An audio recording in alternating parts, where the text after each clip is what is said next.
When it comes to the world of sports, sometimes it's hard to focus on anything but wins and losses.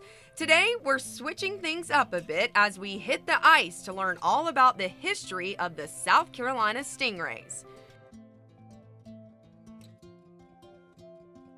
Joining us today, we have Robbie Kincannon. He is the president of the South Carolina Stingrays. Finally, you have me out here. I'm super pumped because I want to know all about the history. Thanks for having me. History. History. All right, let's start at the beginning. How did the Stingrays come to be?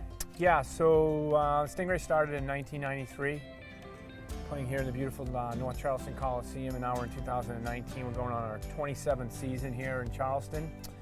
Over that 27 years, we've had a lot of good things happen to the organization. We've been in the finals 5 times. We've won 3 championships. We've seen numerous players and coaches go on to the AHL and the NHL. And it's just we're in the middle of another fantastic season here again. All right, so I want to talk about you. So for the folks at home who don't know Robbie, he is fantastic. I've known him for many, many years. How did you get here? Tell him your story.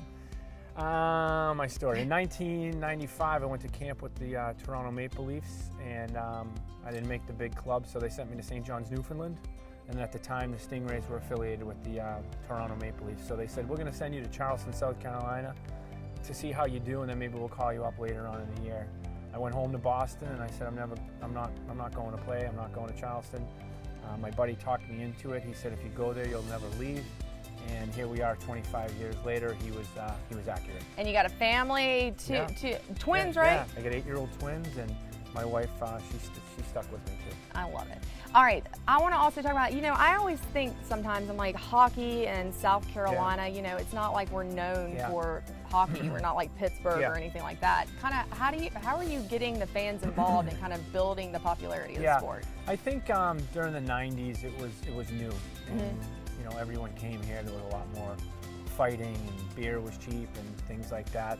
The game has evolved over the years, as has the organization.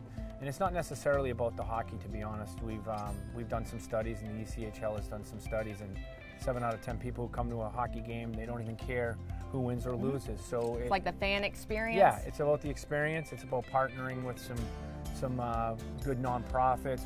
The league has some wonderful relationships with DC Comics and Marvel this year. We had the Stanley Cup at the game last year. So it's doing those other things to kind of get people to come in here, and then once they get here, I feel like they fall in love with the game as well. So talk about some of those fan experiences, though, a little more. Well, opening night this year, we had our Pack the House game on opening night, which all tickets were $15. We had our first Hockey Fights Cancer game. Later on in the year, we have our Share Our Susie breast cancer awareness game as well.